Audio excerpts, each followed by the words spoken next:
kids, this is my vlog for June 20th, 2012. I'm going to call this vlog Connecting. That's it. I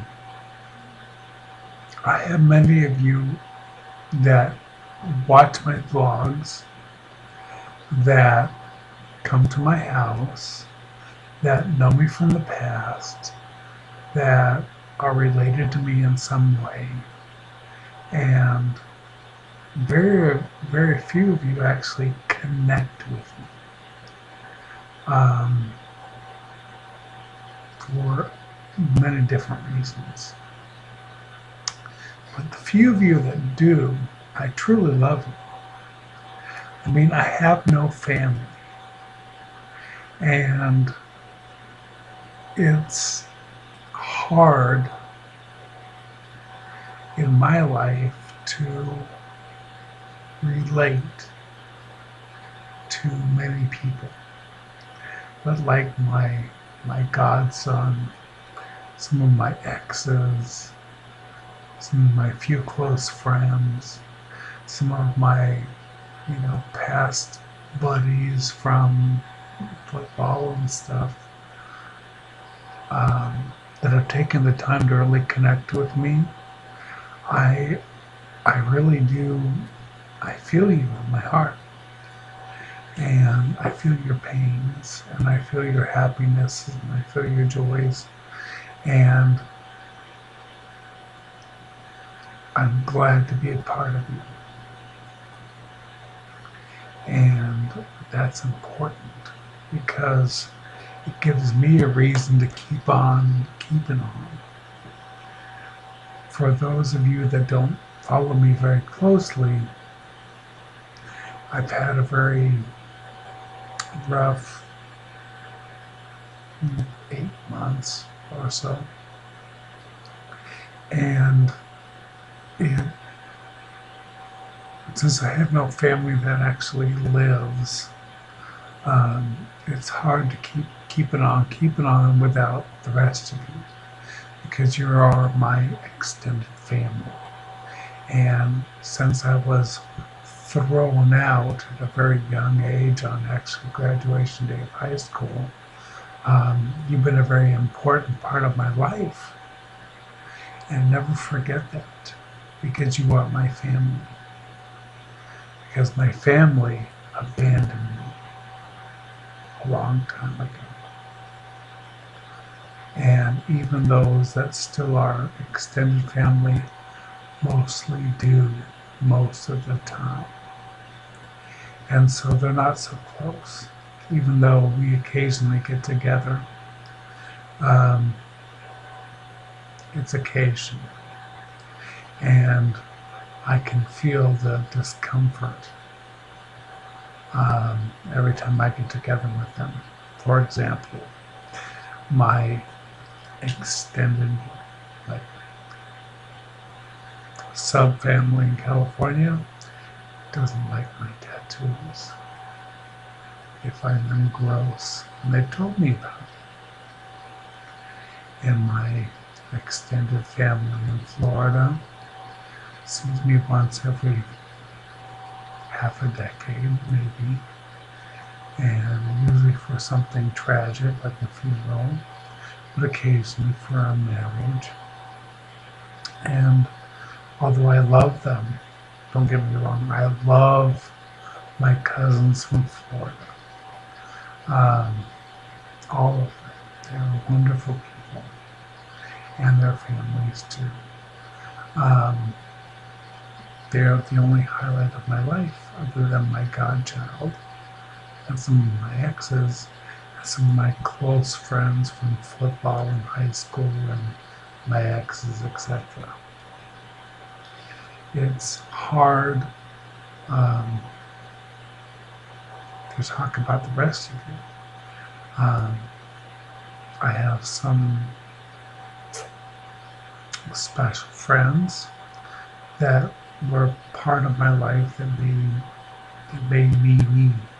For example, I have a friend that was the voice of Minerva. And I'll never forget her, and she knows who she is. Um, and she helped me um, move along for over a decade because she thought enough about my talent to help me get to where I was at the time. And with my stand-up comedy and other things that I did, um, I made it through. It's been an adventure in my life. And now, even though I'm in middle life, I feel like I'm almost at the end of my life. And that's hard because there's so much more living to do. And I want to be part of it. But yet my body is telling me, you're tired, you're worn out. You've done so much. And my brain is telling me, bitch, please, keep on keeping on. And there's this duality that just keeps fighting with each other. And it's hard to explain. But at the moment, the duality keeps on keeping on. And don't forget, I mean, in the last week or so, the last 2 weeks, I watched this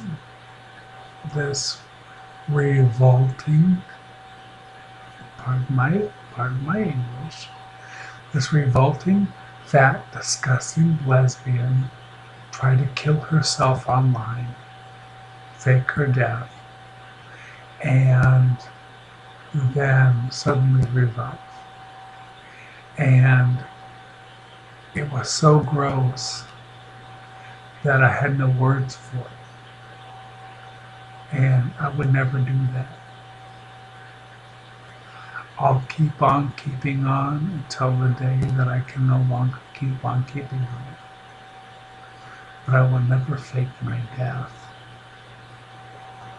And the idea that someone could suck all that energy out of the universe, because she did. She sucked out dozens of people's energy out of the universe for over a week. When there are kids to feed, animals to adopt, people to take care of, was so selfish and so disgusting to me that I could never think of just ending myself. But instead, keeping a bright face and cheery cheeks and sarcastic wit and keeping with you. Because I'm still alive. And I would never fake something like that. It was a lesson. And I'm thankful for it. Although she's a selfish cunt, I'm thankful that I learned from her. That's what I wanted to say today. And to a dear friend of mine that's in the hospital, that I've communicated with privately, blessed be. You have made my life so bright these last few days. And I hope that you will be a part of my life until the end. Thank you. Have a great day. Have a great week. Talk to you later.